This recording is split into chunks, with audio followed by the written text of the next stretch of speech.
وَإِذَا مَرِضْتُ فَهُوَ يَشْفِينِ۔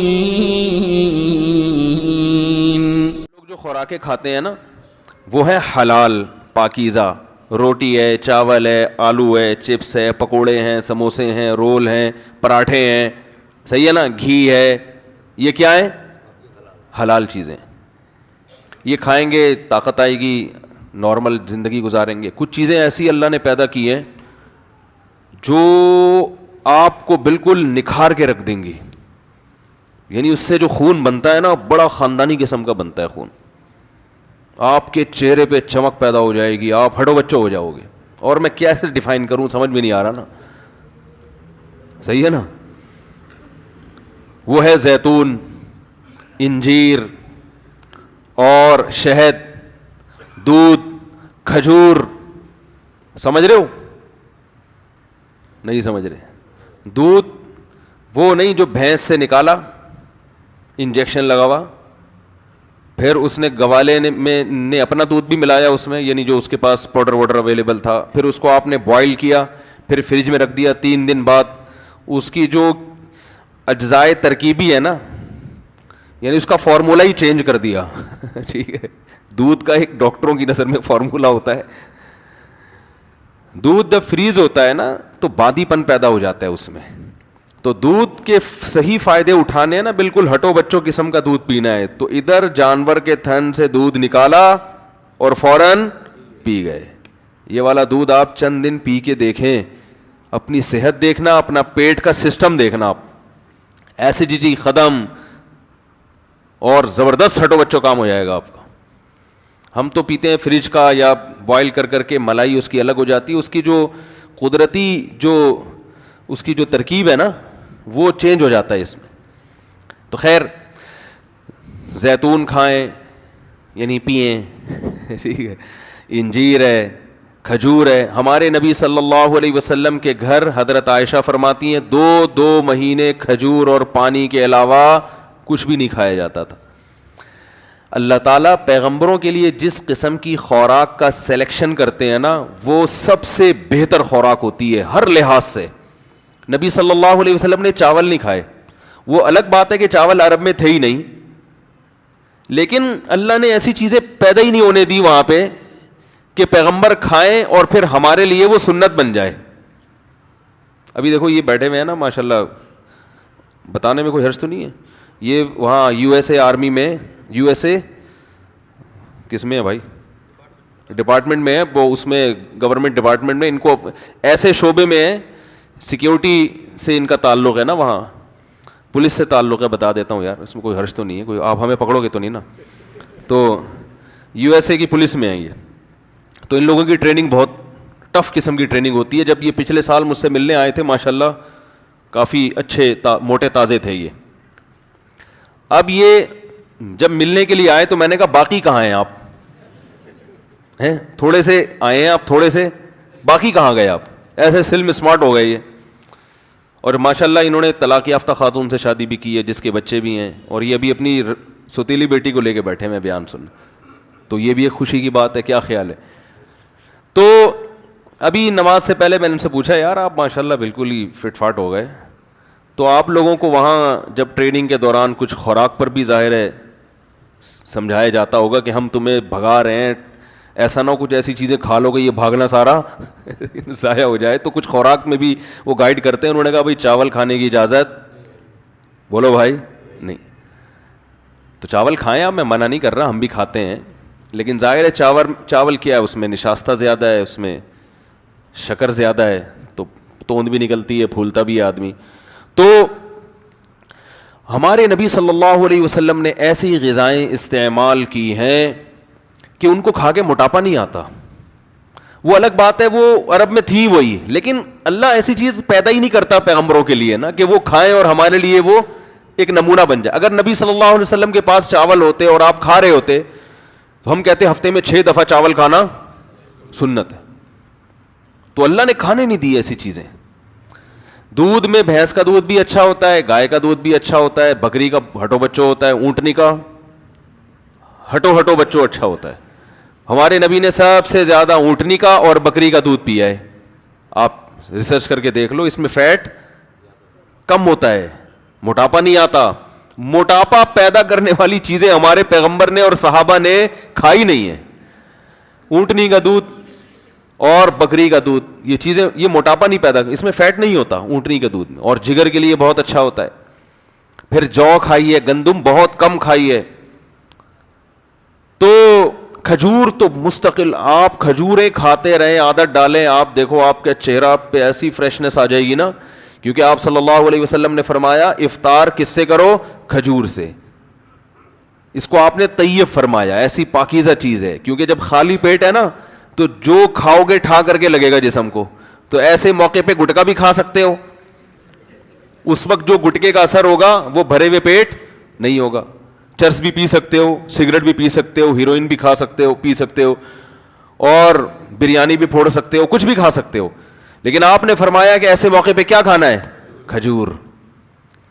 آپ کہہ سکتے ہیں ہم تو رمضان میں کھجوریں کھاتے ہیں تو ہمارے چہرے پر تو وہ فریشنس اور یہ سب ویکنس ختم نہیں ہوتی. وجہ اس کی ہے کہ 2 دانے آپ کھجور کے کھاتے ہیں, پھر طبیعت سے رول سموسے پھوڑتے ہیں. ٹھیک ہے نا. تو بھائی کھجور کا مطلب پتا ہے, پھر کھجور ہی کھاؤ, پیٹ بھرو کھجور سے. اور یہ دماغ میں سے نکال دیں کہ کھجور کھائیں گے تو پھر فلاں چیز کی کمی کیسے پوری ہوگی. وہ سب کچھ اللہ نے اس میں, صرف کھجور ہی کھا لینا آپ, سب کچھ ہو جائے گا. اس میں آپ کو طاقت بھی ملے گی, جو کاربوہائیڈریٹ ہے وہ بھی ملے, گلوکوز اچھا والا گلوکوز ملے گا آپ کو, اور آئرن بھی ہے, ہر چیز ہے. کہتے ہیں کھجور میں ایک اتنے سے دانے میں اللہ نے جتنی چیزیں جمع کر دی ہیں نا, اتنی کسی اور پھل میں یکجا جمع نہیں ہوئی ہے. تو امی عائشہ, آج میں فجر میں حدیث پڑھتا ہوں نا, یہاں روزانہ تھوڑی دیر کا درس ہوتا ہے, تو امی عائشہ فرماتی ہیں کہ چاند, وہ تو غربت بیان کر رہی تھی کہ رسول اللہ صلی اللہ علیہ وسلم کے 3 چاند گزر جایا کرتے تھے اور ہم کھجور پانی کے علاوہ کچھ بھی میسر نہیں ہوتا تھا. ایسی زندگی تھی, لیکن اللہ نے اسی میں بڑی پاور رکھی ہے, طاقت رکھی ہے. تو چیزیں کھائیں, وہ بھی کھاتے ہیں, چھوڑ کون سکتا ہے, لیکن زیادہ آہستہ آہستہ جو فوکس کریں نا ان چیزوں کو. انجیر ہے, عرب لوگ کھاتے ہیں. میں شام کو, آپ کو پتا ہے ہم ترکی گئے تو وہاں شامی مہاجرین بہت تھے, تو ہم جب شام کے لوگوں کو دیکھتے تھے ان کے چہرے میں الگ ہی رونق, چہرے میں الگ ہی نور. تو ہم اپنے دوستوں سے پوچھے یار یہ اتنے خوبصورت لوگ کیوں ہیں. انہوں نے کہا یہ صدیوں سے انجیر, زیتون, کھجور, یہ 3 چیزیں کھاتے آ رہے ہیں. ان کا ناشتہ اس کے بغیر نہیں ہوتا. اور ہم لوگ کیا کھاتے آ رہے ہیں, صدیوں سے پراٹھے پھوڑتے آ رہے ہیں, جیم کے ساتھ مکھن بھی ہمارا پتہ نہیں کون سا والا مکھن ہوتا ہے بھائی, جس نے جو لا کے مکھن کے نام پہ پکڑا دیا وہ کھانا شروع کر دیا ہم نے. تو خیر یہ میرا موضوع نہیں ہے, پھر بات ادھر کو چلی جاتی ہے. تو نبی صلی اللہ علیہ وسلم نے ارشاد فرمایا, تو اسلام اندر کی طہارت کا بھی قائل ہے. دیکھو قرآن نے قسم اٹھائی, والتین والزیتون, قسم ہے انجیر کی, قسم ہے زیتون کی, وہذا البلد الامین, اور اس مکہ والے شہر کی بھی قسم ہے. لقد خلقنا الانسان فی احسن تقویم, انسان کو ہم نے بہت خوبصورت تقویم میں, یعنی سب سے خوبصورت ہم نے انسان کو پیدا کیا ہے. اب دیکھو عجیب بات ہے, قسم جس چیز پہ اٹھائی جاتی ہے تو اس میں اور قسم میں کوئی مناسبت ہوتی ہے کہ نہیں ہوتی. مخلوق کے لیے اللہ کے علاوہ کسی اور کی قسم اٹھانا جائز نہیں ہے, لیکن جب اللہ قسم اٹھاتا ہے نا مخلوق کی تو وہ دلیل کے طور پر, گویا یعنی اللہ اس میں یوں کہہ رہے ہیں کہ انجیر اور زیتون اور مکہ, بلد الامین سے مراد کیا ہے, مکہ, یہ تینوں اس بات پر گواہ ہیں کہ ہم نے انسان کو بہت ہی بہترین انداز میں پیدا کیا ہے.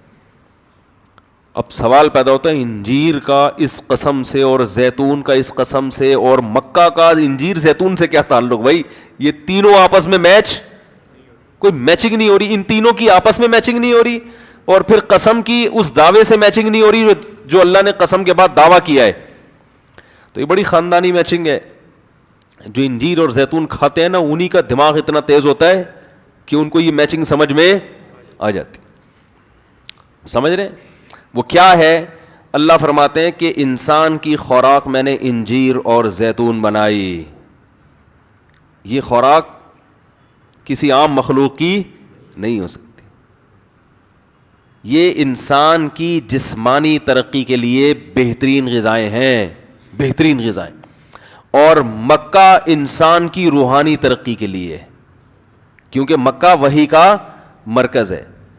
تو تہذیب یافتہ زندگی گزارنے کے لیے گائیڈنس اس کو کہاں سے مل رہی ہے؟ مکہ سے, جو اس کی روح کو طاقت دے رہا ہے. اگر مکہ میں وحی نازل نہ ہوتی, انسان تہذیب سے دور ہوتا, زنا کر رہے ہوتے, گے میرج کو حلال کر دیا ہوتا, ہومو سیکس کو جیسے کر دیا انہوں نے, ابا کو اولڈ ہوم میں جمع کرا رہے ہوتے, ہم بھی کرا رہے ہوتے. ہم کیوں نہیں کراتے بھائی؟ ارے ابا اماں کو ہم کیوں گھر میں خدمت کرتے ہیں؟ مذہب کی وجہ سے نا. کیا خیال ہے بھائی؟ ورنہ تو ہم ہر چیز میں گوروں کو فالو کر رہے ہیں, تو پھر ابا کو گھر میں کیوں رکھا ہوا ہے؟ گورے تو ابا کو گھر میں نہیں رکھتے. بھائی نہیں سمجھ میں آ رہا تو بتا دو, میں گھر چلا جاتا ہوں.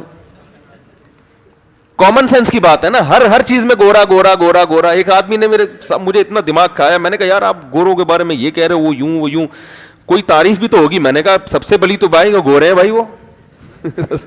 میں نے کہا کہ ان کی جو خوبی ہے میں ان کا تھوڑی انکار کرتا ہوں.